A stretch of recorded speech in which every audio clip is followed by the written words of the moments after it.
one interest, and the scouting department had another. When the draft for Carnell Tate happened, and Tate's going to be a nice pro, but he's a number 2 receiver at Ohio State. He is not JSN. He is not Jeremiah Smith. Does this look like Robert Saleh is overjoyed? It doesn't. I just didn't, and he's a very expressive guy. I didn't love his expression here, and I like Tate, but I think Caleb Downs as a safety is a better prospect. Delane, the corner from LSU, is a better prospect. Arvell Reese may be a better prospect. I like Tate. But JSN had 350 yards and 3 TDs in a bowl game against Utah. You know, Tate against Miami in a playoff game had 3 catches. So he is a lot of people think he's a 2. I think he's a 1. I think he's a really strong guy. He does not drop the ball. He'll be very good very quickly. He's still an ascending player, strong, great hands, great kid. But I thought in a wide receiver rich draft, I feel like Tennessee was trying to trade down after Love was off the board, Arizona, and thought, we can't, nobody's biting. I also didn't love, and I'm leaning on my people in the league. There's a little bit of a no-no in the draft. In the first round, moving up for a developmental player or a project. So Keldrick Falk of Auburn is not a finished product. Again, quality guy. Robert Saleh maybe pounds the table for him.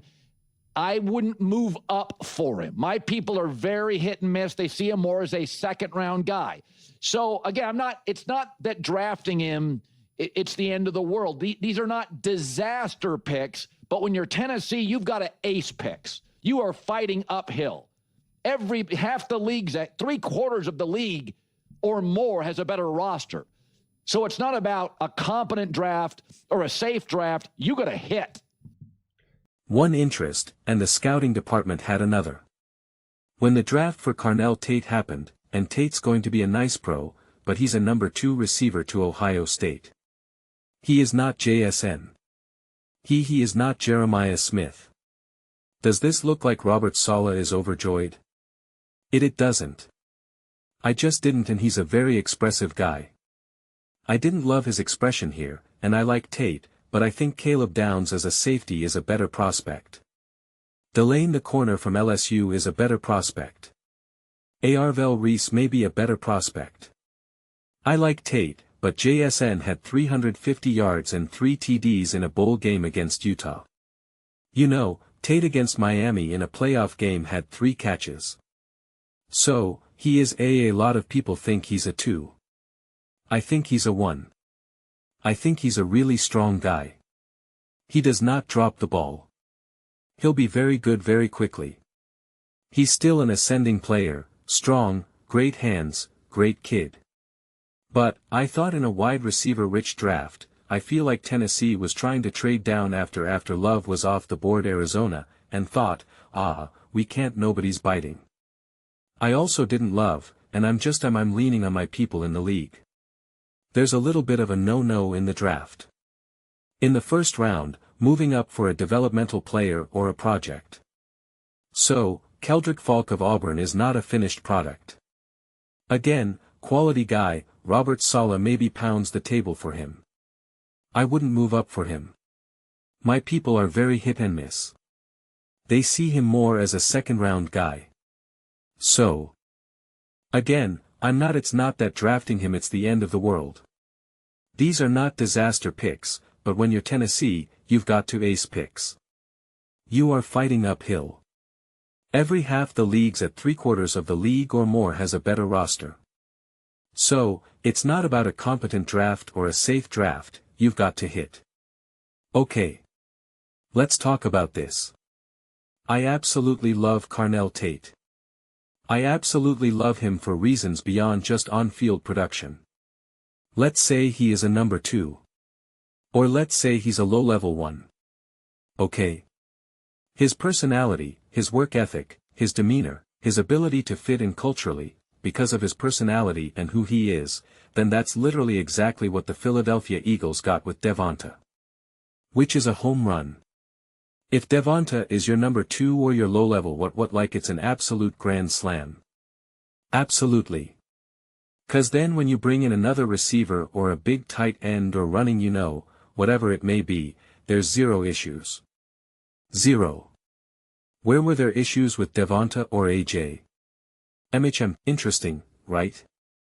So, even if that's true, that's that's Tate's ceiling, to pretend like it's now, if he had the personality, this larger-than-life personality.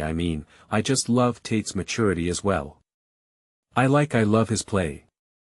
I have no issues with this. I'm looking at my notes right now. They got better on both sides, I know they obviously were wanting Jeremiah Love, right? There I don't NK if Jeremiah Love was around, they were going to pick Tate. So, you can make the argument, should they have tried to trade up with the Cardinals, right? Should they have made a bigger play for Jeremiah Love? But, I thought it was actually a nice pivot that they then didn't automatically fall back to defense. Where it wasn't Jeremiah Love or bust. Which I appreciate. And again, I just think Carnell Tate is just such a high character player. And when Colin is talking about where he's like, oh, you got to hit on the draft right now. Your team's not as good. You need high character people in your locker room right now. You are rebuilding a team. You are rebuilding a culture. You don't even have a culture. It doesn't even exist. It doesn't even exist. And so, you are creating that from the ground up. And so, having high character, high level, high maturity players, from my viewpoint, is worth its weight in gold. And let's be clear, yes, you can't have those types of players not have good enough production. I don't know, is Carnell Tate all of a sudden just not a good receiver? I've been talking about this so much today because it's just people are so high on certain players, and you can see what they say about them when they think they're going to specific teams. But, then when they go to a team that other people maybe are not thrilled about, they're like, I don't know. Is he really that good? And it was cool. EP using Mekhi Lemon as the reference point because everybody was so excited for him to go to the Rams. And then he goes to the Eagles, and suddenly it's I don't know. And it's oh, really? Now you don't know. You were super high before. Super high before about it. People question Jeremiah Love going to the Titans. I don't know. They need defense. They need a line. They need this. And then he goes to the Cardinals, and people for whatever reason they're like, oh, this is great. It brings juice into the locker room. They need a playmaker. They need something there. The franchise needs to feel good. And it's just okay. So, it's just you can't pick and choose the player based on team. Now, to be clear, you can pick and choose if you think it's the right fit, right? You could say, listen, I don't think they should have gone a wide receiver. I think they should have gone a tight end. I think they should have gone a DB. Right? That's totally fair game. But, at the individual player, if you think the individual player is great or can be successful in the NFL, doesn't matter what team he's going to in that regard. So, that's kind of where I give some of my pushback. And as for Falk, this is where you have to trust Robert Saleh. This is where you're okay, you're saying he's, a work in progress. That's why you brought in Robert Saleh. You got the work in progress on defense to lean on your defensive head coach. And you were saying trading up and whatnot, they always say don't trade up for someone that you need to work for, that you need to work on or whatever, develop. And it's those types of rules, how far are you trading up? Are you trading into the second from the second round all the way up to the 5th overall pick? How much are we trading up here? How much what are you actually giving up? Are you giving did you have the 6th overall and the 15th overall, and you traded it to get to the 2nd overall or something? Right? What are these rules? Because it's not that cut and dry. Obviously, because there's so many different variations of trading up. So, you just can't get too wrapped up in the rules of the draft. I do not believe in that, and I've been talking about that all throughout this draft season because I hear these rules every single year. Don't trade up for this. Don't trade back for that. Don't do this. You can't draft this guy this high. That was one of the rules for the quarter for the running backs. You can't draft the running back this high. Right? Like there's always these rules and rules. Oh, I wouldn't draft a wide receiver that high either. So, then who can you draft high in the draft? Who are you allowed to draft? Right? Like who are you allowed to draft? I want to know. I want to know. So, I really like what they did. They got better on both sides of the ball. I don't know. I don't know what else you can ask for in this moment of time. Sometimes the move is not always this massive slam dunk. Right? Like to me, the only move for the Titans that felt like a true slam dunk was Jeremiah Love. That's why I even made a video. The Titans can't miss with Jeremiah Love. And that is what I was really excited for. And I am still so angry at the Arizona Cardinals messing up because I'm really excited to watch Tennessee Titans games. I'm really excited to see what they do. And I was really excited to watch a lot of Jeremiah Love. And you know what? I don't know how many Arizona Cardinals games I'm going to be seeking out to watch. I try to watch all the games and make all and take all my notes. Cardinals haven't been very relevant. So, not a lot of excitement there. I do think the Titans can be relevant.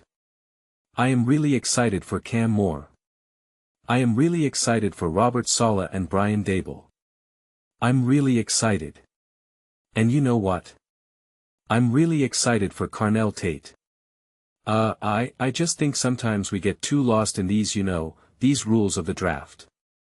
And I know that there was other players, other defensive players that they could have gotten this, that, and the third. And this is what I keep pushing. I just keep pushing this again and again and again and again and again because I talk about hard and fast rule. It's just like that you should always be able to break them. But, like one of the rules that I'm sticking to right now is you lean on your head coach on your side of the ball. You make his job harder because that's what he's worth. He's the defensive coach. So, you don't have to give him all the elite defensive bodies. Make things easier for your younger, ascending quarterback and for your coordinator, Brian Daboll, who might not be there for a long time cause if all things work well for him, he will get a head coaching job. So, make things easier. That's why that was my big selling point for Jeremiah Love. Simplify things. Robert Saleh, you're the defensive head coach, find the value. Oh, you need a work in progress for a DB or whatever? Good. Go do it. That's why we're paying you. That's why you're our head coach. You're not our head coach just to give speeches, and to wear a headset. Like, this is why you get paid the big bucks. This is why you're a head coach and not a coordinator. So, it's just like this is what you're getting paid to do. Find the value in the later rounds, elevate the talent, develop look what Fangio did, to reference the Eagles again. Look what Fangio did with the Eagles. Like developing Bond and maximizing C.J. Gardner-Johnson and all of this stuff. Helping develop and maximize Cooper DeJean, Mitchell. It's like that's what you get paid for. That's why Fangio is considered one of the most respected defensive minds, in the NFL. Same thing with Spags, etc. etc. Well, you just hired Robert Saleh. It's not it's not under the impression of yeah, he's kind of a good defensive coach. We kind of need a head coach, so we'll go with Robert Saleh. Why not? It's no, you're going with the mentality of you're a great coach. You're a great defensive mind. Prove it. And he has proved it to be clear in the past. So, it's prove it with Tennessee. And so, it's just what other offensive piece then could have the Titans gone in? Or it's like the idea that they could have gone I think I wrote it down. Panthers no, I guess or no, you're right. No, the Titans. Duh. Right. I guess the idea is that they could have gotten a wide receiver like Cooper or someone later pretty much where they drafted Falk. But then got a more high-end defensive player. Definitely possible. But here's the thing that I think we always lose sight in on these drafts. And maybe these percentages are trading, but as of right now, it's still very much like the vast majority of the draft goes nowhere, right? It's like the first round alone it's like 50% they become nothing. And then like with each round that passes, it just gets worse and worse and worse. And so, there's always this feeling. And I get it. I am super optimistic when it comes with sports. I'm the type of person where you could be down by 21 3 minutes to go and I'm like, okay, they just need a touchdown then onside kick and then a touchdown then onside kick. Like I hold on to hope for the into the very last second. And so, in the draft when everyone's getting drafted and you're looking at, their size, their strength, their speed, you're listening to the other guys, Louis Riddick and Joel Klatt and all these other guys describing what they can do for this team and how great they can be and this is exactly what the team needs and I'm watching highlights and film and listening to the interviews and it's like, every player feels like, oh my gosh, how can this player not be great? Oh my gosh, how can this quarterback not be a home run? Oh my gosh, how can this wide receiver, this DB, this safety like everyone just feels like how can they not be special? How can they not win? How can they not be awesome for this team? How can they not command a $200 contract? And yet a lot of them don't. A lot of them don't. And so, there's just no way to know. There's no way to know. But if you can get a value pick for someone who you need to develop and if you can get someone who you're like, you know what? I don't know if Tate is necessarily going to be an absolute bona fide number 1 receiver top 3 in the NFL. 'Cause that's what I heard people say. Oh, well, it's hard to take a wide receiver Lee. Could that if you don't think he's going to be a top 3 wide receiver in the NFL or something like that. And it's like again, that sounds good in theory. But if you can guarantee that he's going to be an actual dude on your team, an actual legitimate playmaker, someone who can truly contribute to a winning culture, and that feels more of a guarantee, and then then it's not the wrong pick. Again, to me that's the Devonta Smith pick then. It's like but then that's not a bad thing. And it is a crucial role to have on a winning football team. Crucial role not only from on the field, but as well as all the off-the-field stuff and the culture that you're looking to build here. So, it's just like then that actually feels pretty secure to me. And then Colin said, oh, well, you got to hit on these picks and this and that. And I don't disagree with him in theory with all of that. But really what the Titans need more than anything is more just like they can't have failed draft picks. It's not so much that they need to hit. Like they need to be like big successes. They just can't fail. They just need to continue to improve and grow and get the roster, right? Like 'cause let's say, that let's use an example of really again that the Eagles are just kind of the gold standard example for this because they made the trade even with the Tennessee Titans with A.J. Brown. And it was just like that ended up working out for them so perfectly.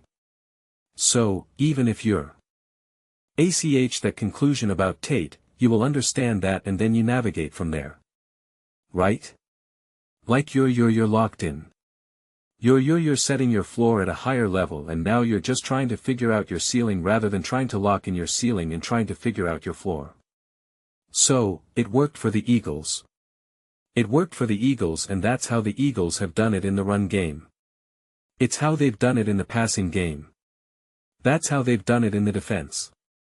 They've fixed their floor first and then went out and elevated their ceiling. That's actually exactly what the Eagles have done. It's actually kind of perfect that I walked right into that. They fixed their floor and then they went out and elevated their ceiling. Works for the Eagles, then it works for me, my friends. Those are just my thoughts. I'd absolutely love to hear yours. What do you guys all think about the Tennessee Titans? What do you think about this idea of them fixing the floor and then potentially going on the ceiling? And to be clear, they could still be their ceiling, right? Like their ceiling could still be elevated to be very clear. But let me know your thoughts. I read every single comment. So, do you agree with me or disagree with me? Either way, let's get in some discussions. Let's get in some fights. But ultimately, let's just have some fun. Please do consider subscribing. We're building an amazing community here and I'd absolutely love to see you part of it. I want to build something that we all generally feel connected to. Something that we're really excited to be part of. I think we're well on our way to doing it. Please don't forget to give this video a thumbs up. It really does help the visibility and the algorithm. Thank you so much. See you next time.